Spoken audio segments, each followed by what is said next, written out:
So let's talk about dollars. Based on our report card, based on the 15 categories, we estimate that we need $2.2 trillion over the next 5 years to bring our infrastructure up to an acceptable condition. And of that 2.2, only 45% of that is currently, as we estimate, in the federal, state, and local budgets right now. We all heard about the American Recovery and Reinvestment Act. It provided $787 billion, but unfortunately less than $100 billion of that went to infrastructure. This chart shows in the first column of numbers for several of our categories what we estimate we need to bring the infrastructure up to a good condition. Second column is what we estimate is actually going to be spent based on the past expenditures. The third column is what was spent from the American Recovery and Reinvestment Act, or as some people on the East Coast say, the American Asphalt Recovery and Reinvestment Act, because of so many of the paving that's gone on.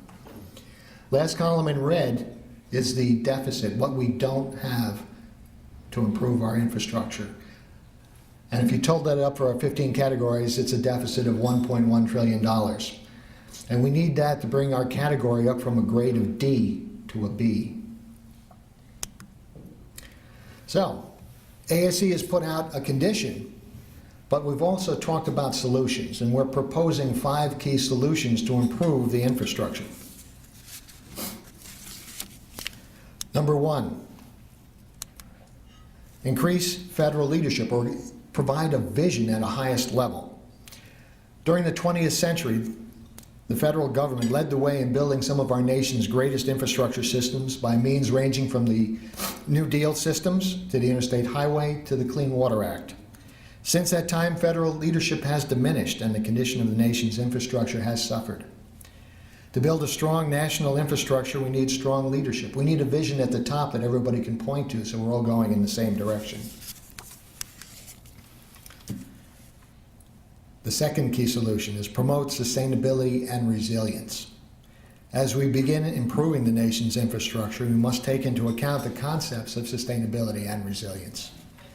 Infrastructure systems must be designed to protect the natural environment and withstand both natural and man-made hazards using sustainable practices to ensure that future generations can use and enjoy what we build today as we have from past generations. The third solution, develop national, regional, and state infrastructure plans. Infrastructure investment at all levels must be prioritized and executed according to well-conceived plans that both complement the national vision and focus on system-wide outputs. The plan should complement our broad national goals of economic growth and leadership, resource conservation, energy independence, and environmental stewardship.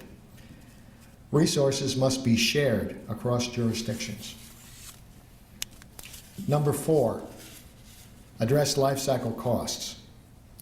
As infrastructure is built or rehabilitated, life cycle cost analysis should be performed for all infrastructure systems to account not only for the initial condition and construction, but also for operation, maintenance, environment, safety, and other costs reasonably anticipated during the life of the project, including retiring that project. Life cycle cost analysis, ongoing maintenance, and planned renewal will result in more sustainable and resilient infrastructure systems and ensure that they can meet the needs of future users. Number 5, increase and improve investment from all stakeholders. We need some Measure M's in the rest of the country. All levels of government owners and users must renew their commitment to infrastructure investments in all categories. All available financing options must be explored and debated. Federal investment must be used to complement, encourage, and leverage investment from the state and local government levels, as well as from the private sector. And in addition, users of the infrastructure must be willing to pay the appropriate price for their use.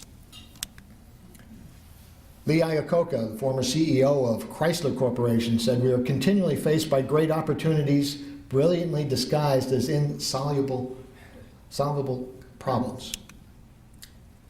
The solution is a little broader than just solving the report card issues. It's about changing our focus, increasing our role.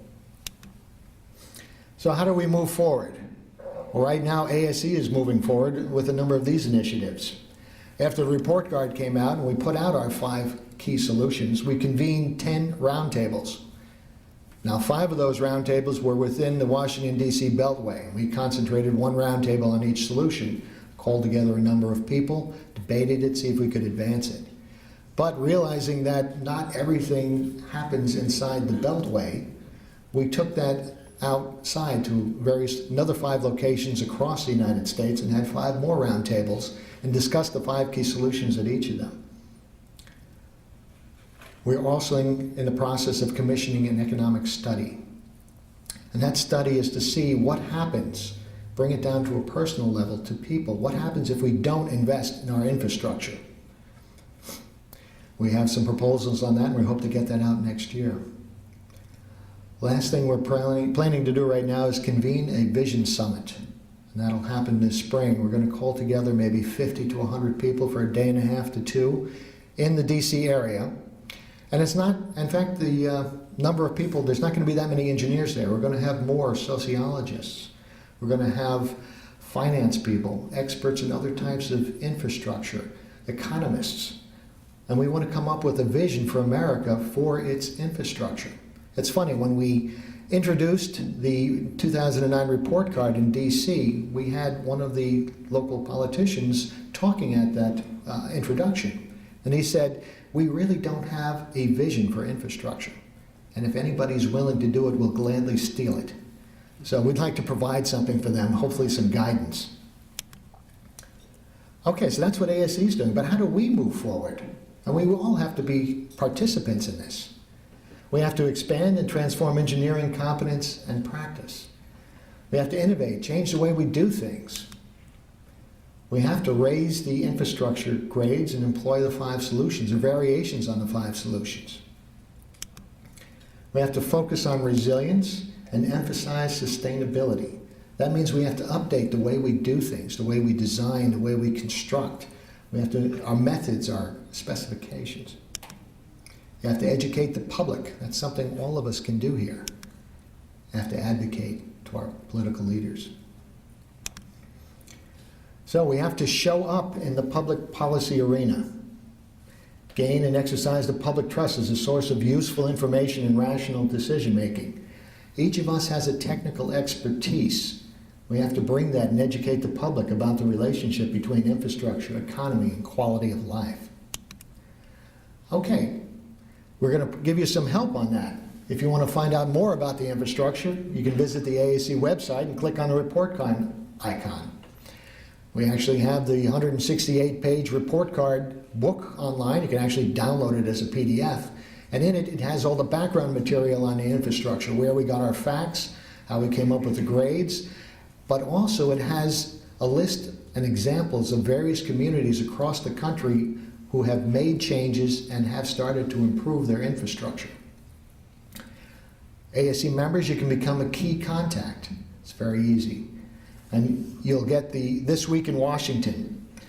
And what that does, it produces and provides you with various legislation that's upcoming, some of the sponsors of education. And as a key contact, it used to be 6 clicks. Now it's about a click and a half. You can send to your individual legislators a letter, an email, a message about that particular legislation. The letter is already written, you can modify it, you can write your own letter, but it makes it very easy to send that message out. So hopefully, how many people here are key contacts? All right, everyone else, please go to the ASCE website, asce.org, when you get back, and click on the key contact and become a member. It's a way that you can participate. We all have to spread that message that America's infrastructure needs repair now. We actually have Twitter and Facebook infrastructure areas that you can go. You can blog on it, you can add to it, you can read it. Most of all, you have to talk, you have to communicate with your legislators. We all need to get engaged. Here you can see Dilbert again with "it didn't come up." But we need to take notice and engage in what's happening around us. We need to help our young engineers to be ready to practice in this technical world. We need to improve the sustainability and resilience of our infrastructure. We need to take our individual technical expertises, our communication skills, and educate the public and our political leaders about our aging bridges, our aging water systems, our aging infrastructure. We all need to get engaged. And when something comes up that we can act on, we have to say it did come up and we did act on it. Thank you.